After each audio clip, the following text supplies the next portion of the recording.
Il y a une abonnée qui m'a posé une question. Bon, je causais avec elle en inbox, hein.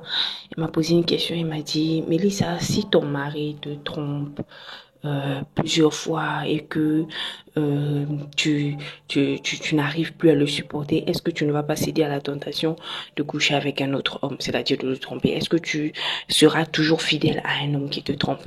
Hmm. Moi, j'ai envie de répondre et ça va peut-être édifier les autres. Il faut savoir d'abord une chose. Moi, si je suis fidèle à mon homme, c'est pas en fonction de son comportement, c'est en fonction de mes valeurs et de mes principes. Encore une fois, décentralisez les hommes. Ne faites pas les choses en fonction du comportement de votre homme. Faites les choses en fonction de vous, en fonction de vos valeurs et en fonction de vos principes. Et dans mes valeurs et mes principes, il y a le respect de la parole donnée, il y a le respect de l'intégrité de son corps et il y a aussi la crainte de Dieu. Je suis quelqu'un, j'ai vraiment la crainte de Dieu. Je fais très attention de ne pas faire du mal à mon prochain et de respecter les commandements du Seigneur. Mais aussi, je respecte ma parole donnée. Moi, si j'ai dit, je ne te parle plus. Je ne te parle plus. Si je dis, ça là, il ne mange pas. Je ne vais pas manger. Si je dis, je vais respecter telle chose, je ferai tout pour le respecter. Parce que je respecte la parole que j'ai donnée devant Dieu, devant les hommes ce jour-là, devant le maire et devant, voilà, le pasteur. J'ai dit, je jure fidélité à cet homme et je jurerai fidélité à cet homme. Ça, c'est ça. Peu importe son comportement, peu importe comment il est, si je décide de rester avec lui, je resterai fidèle. Ça, c'est premièrement. Et la deuxième raison, c'est que je m'aime trop. J'aime mon corps. J'aime beaucoup mon corps. C'est-à-dire, mon corps, au fait, je ne sais pas comment vous voyez votre corps.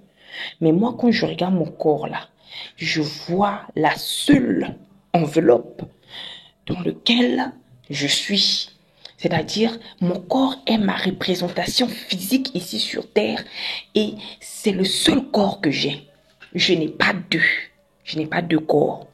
Donc, je ne peux pas livrer mon corps au péché de la tromperie, de l'adultère. Je suis désolée. Oui. C'est pas parce que j'aime trop mon mari ou bien je ne veux pas qu'il soit déshonoré. Non.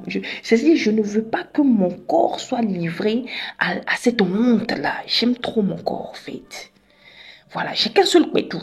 Je peux pas, j'ai pas deux pétous. Je n'ai qu'un seul. Et je ne peux pas livrer mon pétou comme ça à n'importe qui. Parce qu'un homme même qui vient sortir avec toi, tout en sachant que tu es marié, déjà c'est n'importe qui. Oui, hein, je dis toujours ça ici, une femme mariée, une femme qui sort avec un homme marié, c'est n'importe qui. Un homme qui sort avec une femme mariée, c'est n'importe qui. Donc un homme qui va venir me draguer tout en sachant que je suis mariée ou qui va venir coucher avec moi tout en sachant que je suis mariée, déjà lui il est n'importe qui. Je ne peux pas livrer mon corps à n'importe qui. Ça, c'est la deuxième raison. Et la troisième raison, je me méfie des hommes. C'est-à-dire, je me méfie des hommes. Je ne sais pas comment vous vous voyez, mais moi, quand je me lève et je vois un homme, peu importe l'homme, je me méfie de lui.